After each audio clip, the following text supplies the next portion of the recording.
आदरणीय मेरे प्रिय दोस्तों और भक्तों, श्री गर्ग संहिता से श्री कृष्ण की 22वें अध्याय में जो लीला लिखी गई है उसके बारे में आपको अवगत कराता हूँ। दोस्तों, गोपांगनाओं द्वारा श्री कृष्ण का स्तवन करना, भगवान का उनके बीच में प्रकट हो जाना और उनके पूछने पर हंस मुनि के उद्धार की कथा को सुनाना तथा गोपियों को क्षीर सागर श्वेत द्वीप के नारायण स्वरूपों का दर्शन करवाने का वृतांत है। दोस्तों, यह वृतांत आपके समक्ष रखता हूँ। उम्मीद करता हूँ कि यह वृतांत आपको पसंद आएगा। लगभग 14-15 मिनट का होने वाला यह वृतांत है। उम्मीद करता हूँ कि आप सभी इस वृतांत के, इस लीला के अंत तक बने रहेंगे मेरे साथ, और दोस्तों आपका भी उपकार होगा। तो दोस्तों, इस वृतांत को शुरू करने की इजाजत दीजिए। श्री नारद जी कहते हैं कि हे राजन, तदनंतर श्री कृष्ण के शुभागमन के लिए समस्त ब्रजांगनाएं मिलकर सुरम्य ताल स्वर के साथ उन श्री हरि के रमणीय गुणों का गान करने लगी। दोस्तों, चाहे सखियां हों, चाहे हम हों, मानव मात्र कोई भी हो, जब भगवान के गुणों का गान करेगा, भगवान का भजन करेगा, भगवान को याद करेगा, तो भगवान अवश्य ही दर्शन देंगे। तो दोस्तों, गोपियां बोली कि लोक सुंदर, जनभूषण, विश्वदीप, मदन मोहन तथा जगत की पाप राशि एवं पीड़ा को हरने वाले आनंद कंद यदुनंदन नंदनंदन तुम्हारे चरणारविंदों का मकरंद भी परम स्वच्छंद है। तुम्हें बार बार नमस्कार है, कोटि कोट प्रणाम है। गौओं, ब्राह्मणों और साधु संतों के विजय ध्वज रूप देव वृंदा तथा कंस आदि दैत्यों के वध के लिए अवतार धारण करने वाले श्री नंदराज कुल कमल दिवाकर देवाधिदेवों के भी आदि कारण मुक्त जन दर्पण तुम्हारी जय हो, आपकी जय हो। गोप वंश रूपी सागर में परम उज्ज्वल मोती के समान रूप धारण करने वाले गोपाल कुल रूपी गिरिराज के नील रत्न परमात्मन, गोपाल मंडल रूपी सरोवर के प्रफुल्ल कमल तथा गोप वृंद रूपी चंदनवन के प्रधान कलहंस तुम्हारी जय हो। प्यारे श्याम सुंदर, तुम राधिका जी के मुखारविंद का मकरंद पान करने वाले मधुप हो। श्री राधा के मुख चंद्र की सुधामयी चंद्रिका के आस्वादक चकोर हो। श्री राधा के वक्ष स्थल पर विद्योतमान सुंदर चंद्रहार हो तथा श्री राधिका रूपिणी माधवी लता के लिए कुसुमाकर यानी के ऋतुराज बसंत हो, जो रास रंग स्थली में अपने वैभव यानी कि लीला शक्ति से भूरी भूरी लीलाएं प्रकट करते हैं, जो गोपांगनाओं के नेत्रों और जीवन के मूलाधार एवं हार स्वरूप हैं तथा श्री राधा जी के मान करने पर जिन्होंने स्वयं मान कर लिया है, वे श्याम सुंदर श्री हरि हमारे नेत्रों के समक्ष प्रकट हों। हमारी प्रार्थना है, जिन्होंने गोपिकाओं के समस्त यूथों को, श्री वृंदावन की भूमि को तथा गिरिराज गोवर्धन को अपनी चरण धूलि से अलंकृत किया है, जो संपूर्ण जगत के उद्भव तथा पालन के लिए भूमि तल पर प्रकट हुए हैं, जिनकी कांति अत्यंत श्याम है और भुजाएं नागराज के शरीर की भांति सुशोभित होती हैं, उन नंदनवन माधव की हम आराधना करती हैं।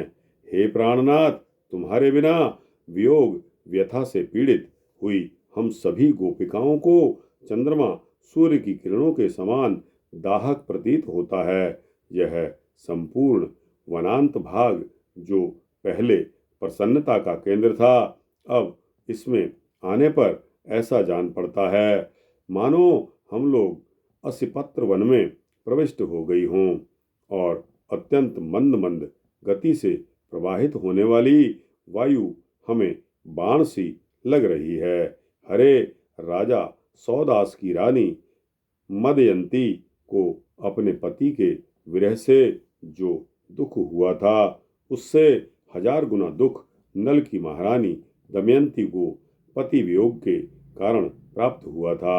उनसे भी कोटि गुना अधिक दुख पतिविरहिणी जनक नंदिनी सीता को हुआ था, और उनसे भी अनंत गुना अधिक दुख आज हम सभी को हो रहा है। श्री नारद जी आगे कहते हैं कि हे राजन, इस प्रकार रोती हुई गोपांगनाओं के बीच में कमल नयन श्री कृष्ण सहसा यानी कि अचानक ही प्रकट हो जाते हैं, मानो अपना अभीष्ट मनोरथ स्वयं आकर मिल गया हो। उनके मस्तक पर किरीट, भुजाओं में केयूर और अंगद तथा कानों में कुंडल नामक भूषण अपनी दीप्ति फैला रहे थे। स्त्रिग्ध निर्मल सुगंधपूर्ण नीले घुंघराले केश कलाप मन को मोह रहे थे। उन्हें आया हुआ देखकर समस्त ब्रजांगनाएं एक साथ उठकर खड़ी हो गई। जैसे शब्द आदि सूक्ष्म भूतों के समूह को देखकर ज्ञानेंद्रियां सहसा सचेष्ट हो जाती हैं। राजन, उन गोप सुंदरियों के मध्य भाग में राधा जी के साथ श्री श्याम सुंदर श्री कृष्ण बांसुरी बजाते हुए इस प्रकार नृत्य करने लगे, मानो रति के साथ मूर्तिमान काम नाच रहे हों। जितनी संख्या में समस्त गोपियां थी, उतने ही रूप धारण करके श्री कृष्ण उनके साथ व्रज में रास विहार कर रहे थे। ठीक उसी तरह जैसे जागृत आदि अवस्थाओं के साथ मन क्रीड़ा कर रहा हो। उस समय उस वन प्रदेश में दुख रहित हुई प्रजांगनाएं वहां खड़े हुए श्याम सुंदर श्री कृष्ण के साथ हाथ जोड़कर गदगद वाणी में बोली। क्या बोली? गोपियों ने पूछा कि हे श्याम सुंदर, बताओ तो सही, जो सारे जगत को तिनके की भांति त्याग कर तुम्हारे चरणार विंदों में अपना तन मन और प्राण अर्पित कर चुकी हैं, उन्हीं इन गोपियों के इस महान समुदाय को छोड़कर आप कहाँ चले गए थे?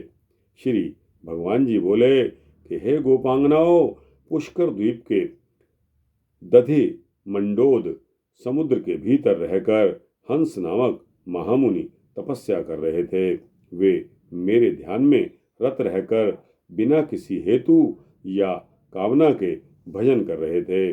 उन तपस्वी महामुनि को तपस्या करते हुए 2 मनवंतर का समय इसी तरह बीत गया। उन्हें आज ही आधे योजन लंबा शरीर धारण करने वाला एक मत्स्य निगल गया था। फिर उसे भी मत्स्य रूपधारी महान असुर पौंड्र निगल गया। इस प्रकार कष्ट में पड़े हुए मुनिवर हंस के उद्धार के लिए मैं शीघ्र वहां पहुंच गया और अपने चक्र से उन दोनों मत्स्यों का वध करके मुनि को संकट से छुड़ाकर श्वेत द्वीप में चला गया।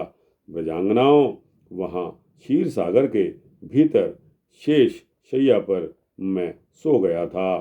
फिर अपनी प्रियतम तुम सब गोपियों को दुखी जान नींद त्याग कर सहसा यहाँ आ पहुँचा हूँ। क्यों? क्योंकि मैं सदा भक्तों के वश में रहता हूँ, जो जितेंद्रिय समदर्शी तथा किसी भी वस्तु की इच्छा न रखने वाले महान संत हैं। वे निरपेक्षता को ही मेरा परम सुख जानते हैं, जैसे ज्ञानेंद्रियां आदि रस आदि सूक्ष्म भूतों को ही सुख समझते हैं। तब गोपियों ने कहा कि हे माधव, यदि हम पर प्रसन्न हो तो क्षीर सागर में शेष शैया पर तुमने जो रूप धारण किया था उसका भी हमें दर्शन करवाइए। गोपियों की इच्छा थी। श्री नारद जी कहते हैं कि तब तथास्तु कहकर भगवान गोपी समुदाय को देखते देखते 8 भुजा धारी नारायण रूप में आ गए और श्री राधा लक्ष्मी रूपा बन गईं।